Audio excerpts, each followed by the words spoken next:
Those testimonies were amazing. We can see that it's raining jobs. As someone who has been in that position before, I can tell you that when God finally does it, it will be like a dream. And let's just thank God. Let us thank God. God, we say thank you. Thank you for the testimonies. Thank you for your word. Thank you for helping us. Thank you for clarity. Thank you for accepting our thanksgiving, oh God. Father, we are grateful. We are so, so grateful. Let it rain. Let it rain. Open the floodgates of heaven. Let it rain. Let it rain. Open the floodgates of heaven. Open your mouth and just, it's a declaration. Let it rain. Let it rain. Let it rain. Let the heavens be open. It's a declaration, and I want us to open our mouths and sing it. Sing it like you mean it. Father, we say thank you. Let it rain. Let the rain of your presence fall. Let it rain. Open the floodgates of heaven. Let it rain.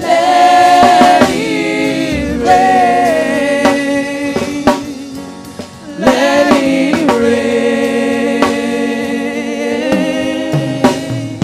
Open the floodgates of heaven. Let it rain. Let it rain. Let it rain. Let it rain. Say, open the floodgates of heaven. Let it rain in this house.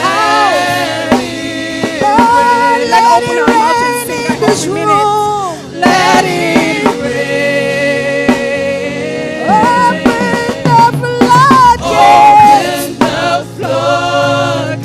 of heaven. Let it rain. Oh, let it rain. Let it rain. Open the floodgates of heaven. Let it rain. Let it rain. Let the rain of your presence fall. Open the floodgates of heaven. We want to see you, Jesus. When the heavens are open, when the heavens are open, they are blessings. Let us open our mouths and just worship the name of the Lord. Let him open the heavens upon us today, oh God. Father, Lord, do what only you can do, oh God. Do what only you can do, Father, today, oh God. Let it rain in our lives, oh God. Let it rain in our families, oh God. Let it rain, oh God. Abundance of rain, oh God. Open our ears to see the abundance, to hear the sound of abundance. Oh, let it rain, Father. We want to see Jesus. We want to see Jesus. We want to see you, God. Let it rain.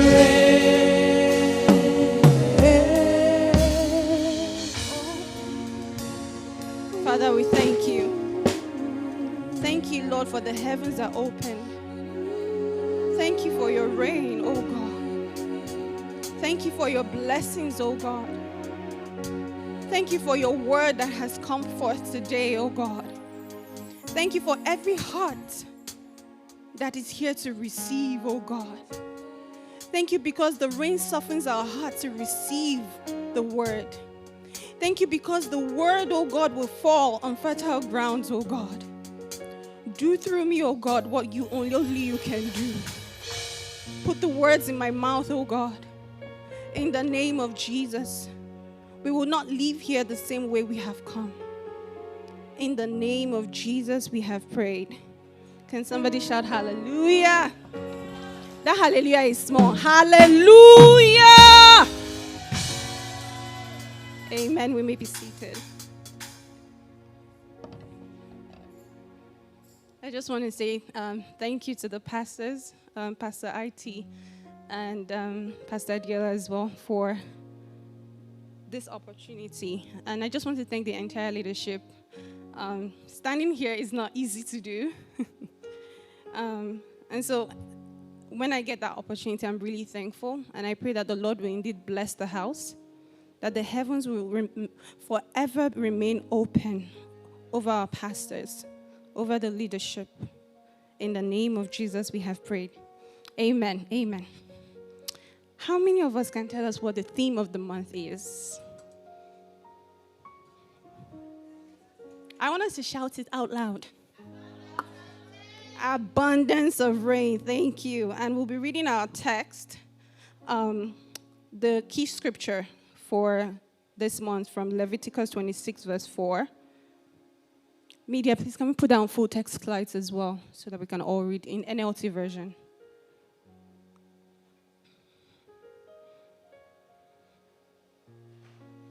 Leviticus 26, verse 4.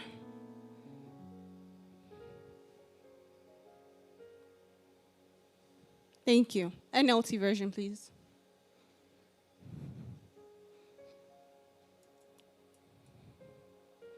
Okay. I want us to all read together. 1, 2, go. I will send you the seasonal rains. The land will then yield its crops, and the trees of the field will produce their fruit. Amen. I also want us to read from verse 3 to 9. I'll read that quickly. If you follow my decrees and are careful to obey my commands, I will send you the seasonal rains. The land will then yield its crops, and the trees of the field will produce their fruit. Your threshing season will overlap with the grape harvest, and your grape harvest will overlap with the season of planting grain. You will eat your fill and live securely in your own land.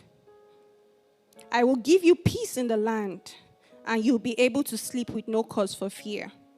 I will rid the land of wild animals and keep your enemies out of your land.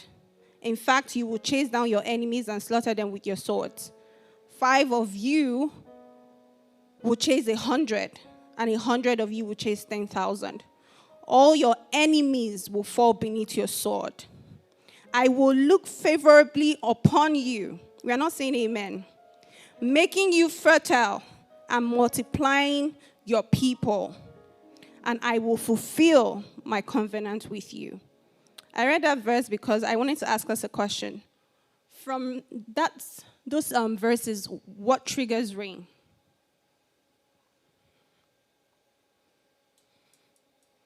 From verse 3, what triggers rain?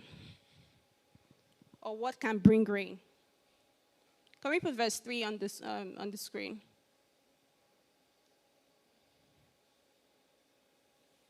That's the clue. Sorry? Obedience. Thank you very much. Obedience. Obedience can bring rain. Obedience can bring rain. Now, what does rain mean? What does it signify? Rain is a sign of faithfulness, of God's faithfulness. Rain is a divine sign of his faithfulness. In Scripture, rain often symbolizes that it's not just physical nourishment, but spiritual favor. Amen. Rain is also a promise of restoration. Joel chapter 2, verse 23 says, Be glad then, you children of Zion, and rejoice in the Lord your God, for he has given you the former rain faithfully, and it will cause the rain to come down for you, the former rain and the latter rain in the first month. So we see here that rain is a promise of restoration. So not just seasonal rains, it's bringing everything in combination in one. When God sends rain, it is intentional. It is to fulfill something. It is likened to the word of God. In Isaiah 55 verse 10, it says, "The rain and the snow come down from the heavens and stay on the ground to water the earth. They cause the grain to grow, producing seed for the farmer and bread for the hungry. It is the same with my word," verse 11. "I send it out, and it always produces fruit. It would accomplish all I want it to, and it would prosper everywhere I send it." So when God sends rain, it is intentional. It is to fulfill something, and it must accomplish all that it was sent to do. Rain waters us. Rain gives us growth. And, one thing I always do, and I want to encourage us, when we hear the word for the month come out, a while ago, I would say years ago, I would just say, oh yeah, the word of the month is out. But I want to encourage us that it's an opportunity to connect with that word. Every time the word comes forth, every month, every day, every week, the word of God is so powerful. The word of God, like it says here, has a mission. The word of God has to accomplish something. And so we have the responsibility to connect with that word. It wasn't until I understood that, then I started seeing the results. So if we want rain, I want us to meditate on his word. I want us to obey his word. I want us to obey every instruction he gives. Be sensitive to what God is saying. And may the Lord help us in Jesus' name. Sermon, the title of this message, we can title it, "The Sound of Abundance of Rain." Can we say it?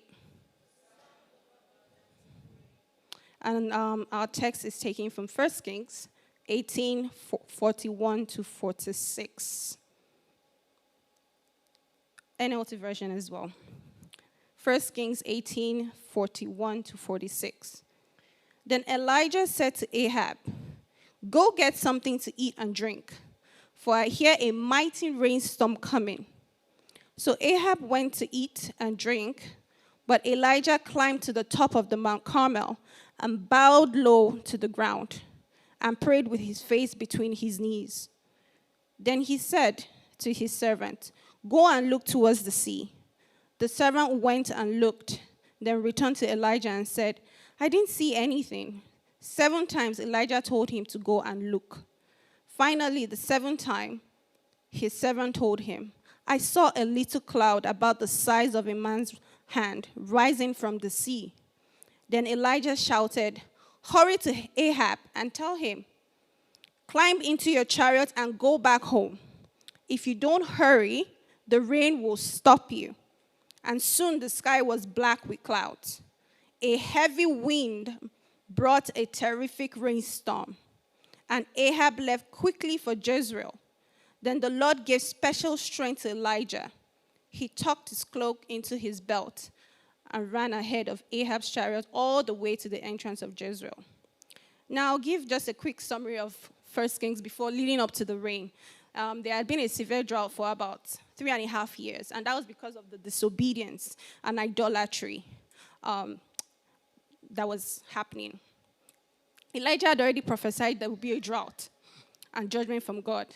And in this chapter, we see that, it was also in this chapter we saw that Elijah challenged the 450 prophets of Baal to prove whose God was real. Do we know that? Okay.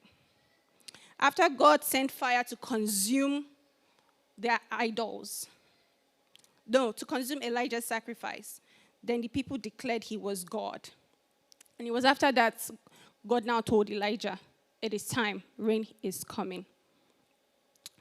Now, as I was preparing, I was thinking about it, like, what happens in the physical or when rain is about to happen? The clouds change. The atmosphere changes, right? It might be dark. It might get windy.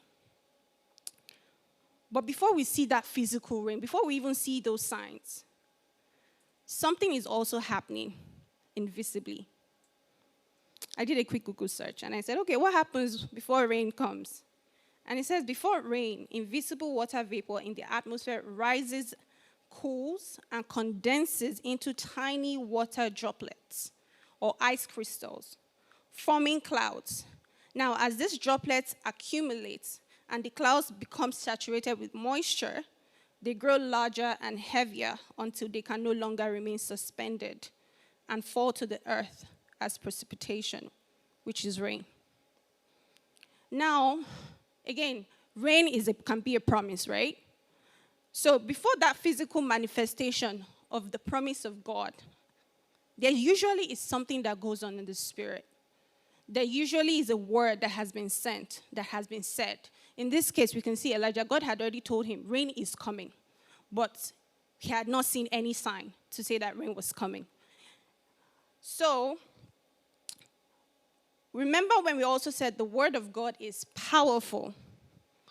The word of God will also accomplish everything it's supposed to do. Now, that's the truth. It's a fact. Regardless of if we believe it or not, the word of God will surely come to pass. Now, what do we do? What do we do to see that manifest in the physical? As believers, we need to see in the spirit first.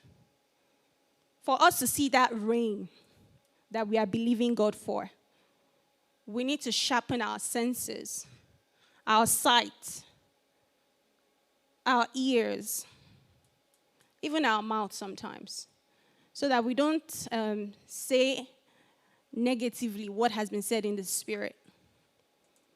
I remember a couple of years, God told me, I was believing God for something and I was seeing otherwise. And God said, what do you see? I said, this is what I see in the physical, right? He said, no, that's not what I'm asking you. What do you see in the spirit? What has my word said concerning that situation? And I realized that was a call. God was asking me to see it through his lens, through his word. We need to align ourselves, our mind, with the word of God. Regardless of what we are seeing. I mean, think about it. If Elijah, God said there was rain, he had said that there's rain, and there was no cloud. He could just what could he have done? He could just maybe lounging. He's just lounging and doing his own thing, right? But that is even when we need to be guarded, spiritually guarded. That's when we need to go and pray. That is when we need to go and intercede. That is when because that's when we are most vulnerable. Because when God says something, we're excited, right? Sometimes we even get super excited, we just go and sleep, which is what we should do. But after a while, what happens? You get weary again. It's almost like, if you don't see that thing happen, you get tired and discouraged. Imagine we have a program here and, after the sorting out program that happened, the word had gone forth, you were charged, and you left. 1 week, 2 weeks, nothing still happened. That situation hasn't changed. What would happen? I'm asking. How would you feel? Sorry? A decline in faith, exactly. So when the word comes forth and we have not seen it physically manifest, what do? We go back to the place of prayer and keep our eyes and align ourselves with the word of God. Hold it so dearly until we see that which has been prophesied. For us to see the rain in the physical, there needs to be spiritual sight, hearing, and action. Romans 10 verse 17 says, so then faith comes by hearing, and hearing by the word of God. 2 Kings chapter 6 also describes a moment when the prophet Elisha's servant was terrified by the enemy surrounding them. And Elisha prayed to God to open his servant's eyes. And what happened when he prayed? He saw horses and chariots of fire surrounding them. In the physical, he was seeing something different. But in the spiritual, God was with them. So I ask us this question. What do we do when there has been a declaration? After that high takes you for a little while and you begin to worry, and you just relax or you're scared, what do we do? What did Elijah do? He heard in the spiritual, the Lord has spoken. He believed the word, and he went to pray. That very sound he heard that he had not seen, he went to pray. He was sending his servant to go and check 7 times, right? First time he came back, I don't see anything. Second time he came back, I don't see anything. But he was still praying. What is our heart posture? How are we positioned in the spirit?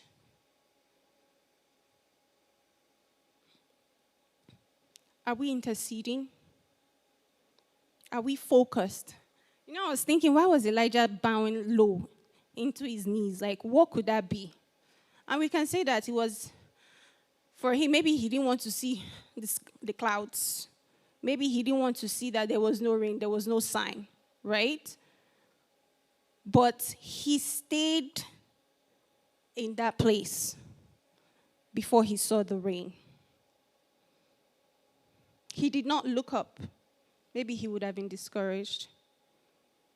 Maybe him being in that position was to prevent him from not getting distracted. Because distractions happen. When God speaks, somebody can say something.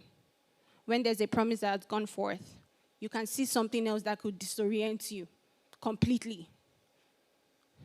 When God speaks, we may get too relaxed. When the word goes forth. But he stayed in the place of prayer. So what are we going to do before we see the rain? I want us to tarry in the place of prayer. I want us to tarry in the place of prayer till we see the manifestation of what God has said. That we will not get tired. One of the things Pastor Shaba said in the earlier service was, we're talking about Thanksgiving. When you're tired and you cannot, just thank God. Thanksgiving can trigger the reign of God. Obedience can trigger rain.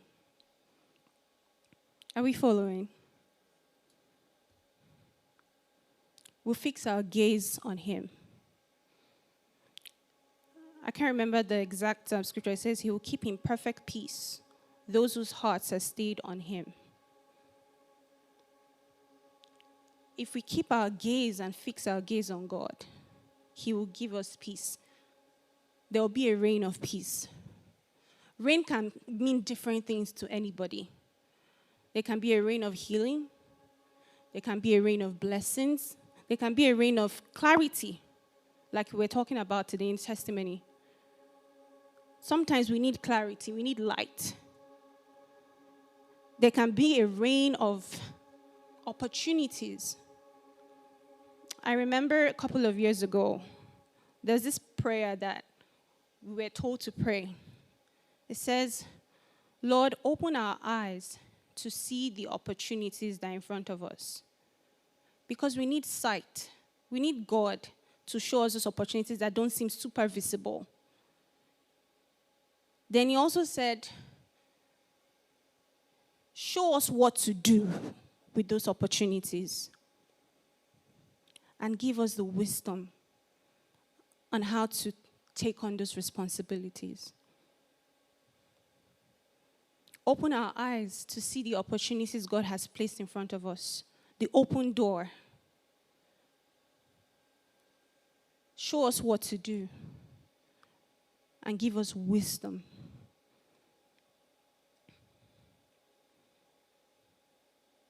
I want us to just pray briefly. Can we bow our heads? That the Lord will give us the strength to tarry in the place of prayer. That the Lord will give us strength to tarry in the place of prayer. I'm not sure who is weary here today. I'm not sure who is thinking, oh, it's another month. Another word has gone forth. We are praying for rain. Last month, we were talking about with God all things are possible. But yet you're yet to see the manifestation.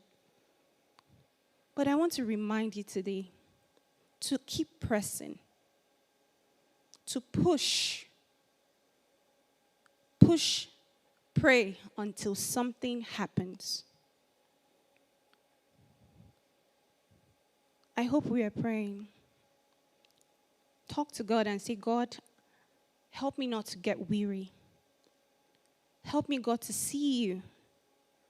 Give me sight to see that which you have promised. Help me, Lord, that my ears, my senses will not be clouded by the impossibilities of what our reality is saying in the physical. Father, help me to hold on to your word. Help me to hold on to your word. Help me to believe you for the rain. Help me to believe you at your word, to take you at your word. Because your word is sharper than any two-edged sword. Your word will do what it's supposed to do. Your word is like rain. When rain pours, it softens the ground. It prepares our hearts. So I want to encourage us that we go into this month believing again. We go into this month with our ears sharpened to hear the sound of abundance of rain. We go into this month to trust you. And for those who are in a season of new, it could be a new session, a new term, a new semester, a new job, a new opportunity. The Lord will give you the wisdom you need. He would help you. He will send rain. It will open the floodgates of heaven. You cannot suffer when the heavens are opened. You cannot suffer. His word says he will never leave nor forsake us. And I don't know why I'm just here I just get the sense that I should encourage someone. God says there's rain coming. There is rain coming. Every word that has been spoken in the past is still very much alive.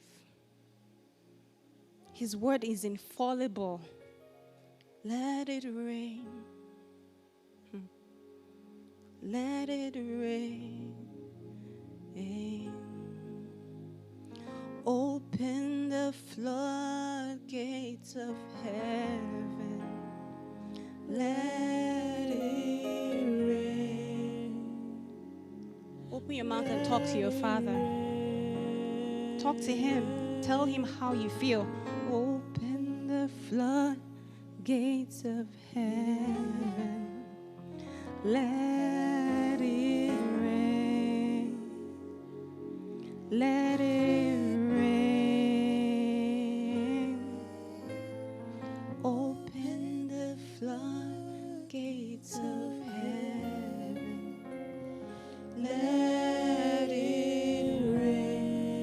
rise up? Can we stand on our feet? Let's talk to God. Let's thank Him for the word He has sent. Let's thank Him for the rain, for the abundance of rain. Now I want you to ask God, what is that you are believing God for? What is that rain that you want to see? What is the rain that you are expecting to pour? I want us to talk to God so that you'll be one of those who will come here and testify and say, the God of abundance came through for me. That I experienced the God of abundance in the name of Jesus. In the name of Jesus. Thank you, God. Thank you.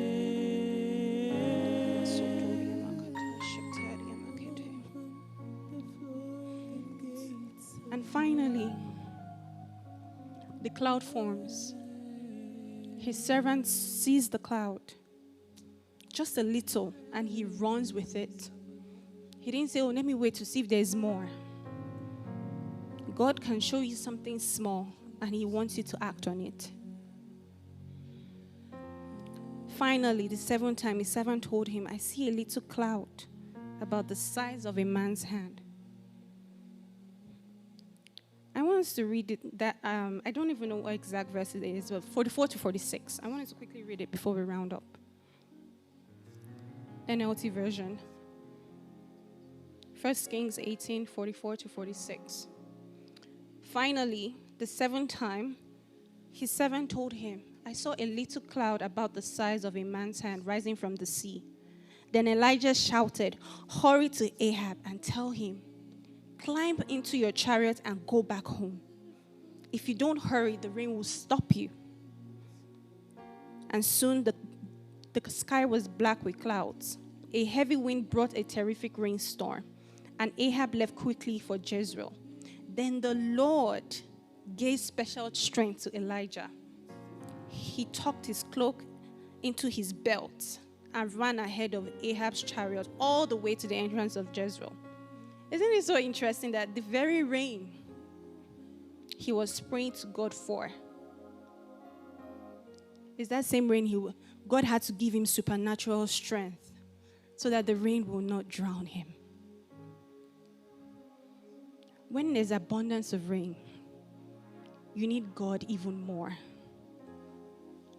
Before the rain and during the rain. If you are praying for showers, we're not talking about showers. We're talking about an outpouring. I'm like, this same rain that he was praying for, why will God have to give him supernatural strength to run? It is because that rain was not showers. It was going to come abundantly. It was going to it was going to be an avalanche of rain. What does this mean? We need divine capacity for a divine outpouring. We need divine help for a divine outpouring. Elijah still needed supernatural strength so that very rain will not drown him. So I want to remind us that when the rain comes, this is when we need to be closer to God. It is not the time to gallivant and just say, yes, God has done it.